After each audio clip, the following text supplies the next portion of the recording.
ہم تو رکھتے ہیں مسلمانوں کا دین، دل سے ہے خدا میں ختم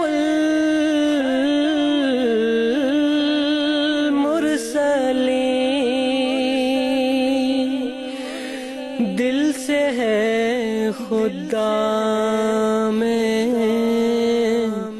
ختم المرسلین،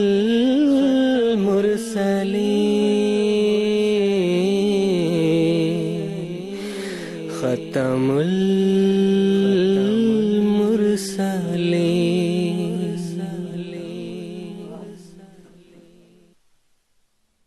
رحمۃ اللہ بشیر احمد طاہر صاحب۔ السلام علیکم رحمۃ اللہ وبرکاتہ۔ خاکسار سیما پور سے بات کر رہا ہے۔ سب سے پہلے پیارے آقا کی خدمت میں محبت برا سلام عرض اور عالمگیر جماعت احمدیہ کو نئے سال کی مبارکباد پیش کرتا ہے۔ افراد خاندان کی طرف سے بھی نئے سال کی مبارکباد اور عالمگیر جماعت احمدیہ کی ترقی کے لیے تمام احباب سے دعا کی درخواست ہے۔ خاکسار کا سوال یہ ہے کہ حضرت کرشن جی علیہ السلام کس مذہب کو قائم کرنے کے لیے آئے تھے؟ حضرت مسیح السلام کو الہام ہوا کہ اے کرشن ردر گوپال تیری مہما گیتا میں لکھی گئی ہے۔ محترم استاد محترم سے میں درخواست کرتا ہوں تھوڑا اختصار کے ساتھ اس پر روشنی ڈالنے کی درخواست ہے۔ السلام علیکم ورحمۃ اللہ وبرکاتہ۔ ٹھیک ہے جناب، جزاکم اللہ، شکریہ۔ محترم مولانا محمد حمید کوثر صاحب سے درخواست۔ بات یہ ہے کہ ہندو مذہب ہو یا عیسائیت ہو یا یہودیت ہو، آج کے دور میں اگر اس کے اوپر صحیح تحقیق کر کے کسی صحیح نتیجے پہ پہنچنا ہے تو ہمیں قرآن مجید اور سیدنا حضرت مسیح انسان کی کتب کی روشنی میں ہی پہنچنا ہے۔ اب یہ ان کا سوال یہ ہے کہ کرشن جی کس مذہب کو لے کے آئے تھے۔ مذہب کی جو بات کر رہے ہیں وہ آج کے دور کے لحاظ سے مذہب کی بات کر رہے ہیں۔ اس وقت مذہب نام کا کوئی لفظ وہاں پہ نہیں تھا۔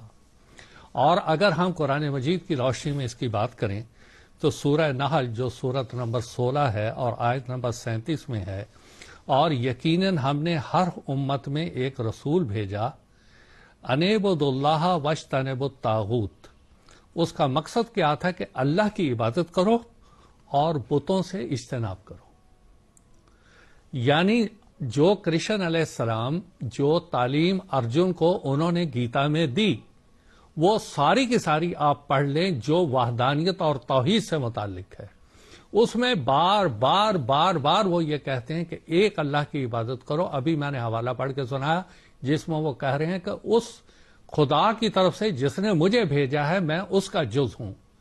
کرشن علیہ السلام نے یقینی طور پہ وہاں ایک اللہ کی عبادت کی طرف توجہ دلائی، ان کو ایک اللہ کی عبادت کرنے کی طرف توجہ دی، اور پھر ان کو گناہوں سے بچنے کی طرف بتایا اور بتوں کی عبادت سے بنا واجتنبوا الطاغوت، کہ ایسی وہ تمام طاقتیں، چاہے وہ آپ بت سمجھ لیں، مورتیاں سمجھ لیں، یا ایسی طاقتیں جو انسان کو اللہ سے دور کرتی ہیں یا اللہ یا انسان کے درمیان حائل ہو جاتی ہیں، ان سے دوری کی کرشن علیہ السلام نے تعلیم دی تھی اور اس کے اوپر چلایا تھا۔ اب یہی وہ مذہب تھا۔ مذہب کے معنی ما ذہبا، یعنی جس کی طرف وہ لے جانا چاہتے تھے۔ اگر عربی کے لحاظ سے دیکھتے ہیں تو مذہب کے معنی ہے ذہبا، رستہ، ما ذہبا، جس کی طرف وہ لے کے گئے یا جانا چاہ رہے ہیں۔ وہ لے جانا چاہ رہے تھے ایک اللہ کی عبادت اور اس کے حکموں کے مطابق زندگی گزارنا۔ یہی وہ مذہب تھا جو کرشن علیہ السلام لے کے آئے اور اسی کی انہوں نے تعلیم دی۔ ایک انہوں نے بات یہ کہی، حضرت مسیح انسان کے الہام کا ذکر کیا ہے، وہ آئندہ ایک پروگرام میں ایک موضوع بھی ہے، اس میں اس کی تفصیل